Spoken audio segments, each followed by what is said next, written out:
Selamat pagi dan salam sejahtera buat kita semua. Salam sehat buat anak-anak ibu seluruhnya. Apa kabar kalian? Tentu dalam keadaan sehat walafiat.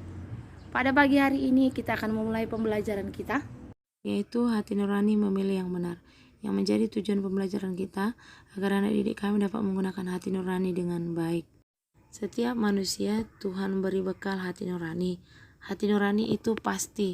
Secara etimologi, hati nurani dalam bahasa Latin disebut conscientia, berasal dari akar conscire dan yang berarti mengetahui bersama atau turut mengetahui.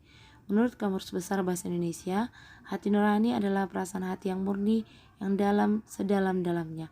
Menurut Profesor Kaberten, hati nurani adalah instansi atau bagian dari diri manusia yang bisa menilai perbuatan buruk. Jadi hati nurani adalah kedalaman termurni dari jiwa manusia untuk mengambil keputusan. Alasan Tuhan memberikan hati nurani kepada kita yang pertama, memberikan cahaya di tengah kegelapan dunia. Hati nurani diberikan kepada manusia sebagai penuntun awal di tengah kegelapan dunia. Jadi, Tuhan memberikan hati nurani yang tulus kepada setiap manusia agar manusia itu dapat mengikuti perintah-perintah Tuhan. Yang kedua, agar manusia tidak menjadi orang yang ganas. Contohnya, seorang pembunuh ataupun kanibal. Supaya kita tidak menjadi orang yang ganas, Tuhan memberikan hati nurani kepada kita. Yang ketiga, sebagai menuntun kepada kebenaran.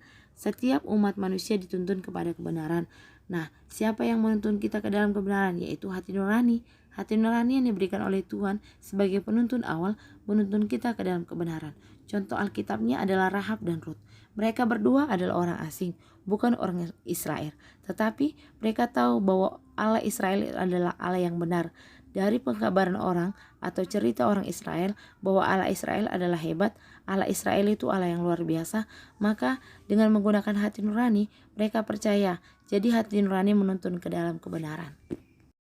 Berdasarkan alasan di atas, kita dapat menyimpulkan bahwa fungsi hati nurani ada dua. Yang pertama, fungsi hati nurani sebagai penuntun awal dan fungsi hati nurani sebagai penuntun kepada kebenaran. Alasan hati nurani menjadi tumpul dapat kita lihat ketika seseorang melakukan perbuatan dosa besar. Pertama kali, hati nuraninya pasti mengatakan hal ini tidak bisa dilakukan. Namun, karena kita sering mengabaikan hati nurani, maka hati nurani kita akan menjadi tumpul karena kita lebih mengutamakan keinginan daging. Contohnya, melawan orang tua, mencuri, merokok, melawan bapak ibu guru. Kenapa bisa hati nurani menjadi tumpul? Karena kita tidak biasa untuk mengasah hati nurani. Bagaimana mengasah hati nurani? Yang pertama, mengasahnya dengan bantuan firman Tuhan sebagai cerminan rohani, 2 Timotius 3 ayat 16. Ketika kita mendengarkan firman Tuhan, maka hati nurani bisa menjadi tajam kembali, karena kita diingatkan terus-menerus melalui firman Tuhan. Yang kedua, mengasahnya dengan bantuan Roh Kudus. Dalam Yohanes 14 ayat 26, dikatakan Roh Kudus itu menuntun kita ke dalam kebenaran. Roh Kudus itu membantu kita di dalam kelemahan kita. Tokoh Alkitab yang menggunakan hati nuraninya dengan baik adalah Yonatan. Belajar dari Yonatan yang lebih mendengarkan hati nurani daripada ayahnya sendiri. Daud dan sahabatnya Yonatan.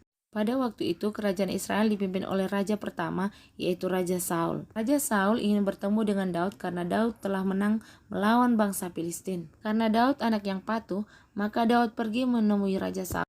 Panglima Abner mengantar Daud untuk menghadap Raja Saul. Raja Saul mempunyai anak namanya Yonatan. Daud berteman dengan Yonatan. Yonatan memberikan baju perang, pedang, panah, ikat pinggang miliknya kepada Daud. Yonatan sangat mengasihi Daud dan Daud bersahabat dengan Yonatan. Raja Saul menyuruh Daud berperang dengan bangsa Filistin lagi dan Daud menang lagi. Suatu hari, Daud sedang bermain musik kecapi untuk melayani dan didengarkan oleh Raja Saul. Raja Saul merasa iri hati karena Daud lebih hebat. Lalu Raja Saul melempar tombak untuk menangkap Daud. Daud sangat kaget tapi berhasil menghindari serangan tombak lalu berlari pergi. Yonatan berkata kepada ayahnya Raja Saul bahwa Daud itu anak baik. Kenapa ditangkap? Yonatan berlari menemui sahabatnya Daud. Yonatan meminta maaf jika ayahnya itu iri hati. Dari peristiwa Yonatan yang lebih memihak kepada Daud dibandingkan memihak kepada ayahnya yang salah, kita dapat belajar bahwa hati nurani dapat membimbing kita atau menuntun kita kepada kebenaran. Dan kebenaran itu melebihi hubungan darah. Kebenaran bisa di atas hubungan darah. Walaupun hubungan darah itu lebih dekat, tapi anaknya bisa memilih kebenaran. Karena kebenaran di atas hubungan darah. Lalu Yonatan tidak membuat hati nuraninya menjadi tumpul. Dia memilih Daud daripada ayahnya Raja Saul. Dan sebaliknya, Raja Saul menjadikan hatinya menjadi tumpul karena dipenuhi dengan kebencian. Nah, anak-anak kami, kita harus ingat bahwa seorang sahabat menaruh kasih setiap waktu. Nah, anak didik kami, yang menjadi kesimpulan pembelajaran kita, hati nurani manusia adalah anugerah Tuhan yang harus disyukuri dan terus dididik, dilatih supaya melahirkan perbuatan-perbuatan baik dan benar. Hati nurani manusia harus terus diasah, maka akan melahirkan berbagai tindakan baik dan benar. Kesadaran hati nurani manusia membuat manusia selalu berhati-hati untuk mempertimbangkan tiap kata dan perbuatannya. Nah, anak didik kami yang menjadi tugas kita, kerjakan pertanyaan halaman 91, dikerjakan dalam kertas HPS. Ibu mau ingatkan buat seluruh anak didik ibu yang belum mengumpulkan tugas mulai dari tugas pertama sampai tugas yang terakhir ini nanti, agar segera mengumpulkan tugasnya bisa melalui chat WA pribadi, messenger pribadi, ibu akan tunggu.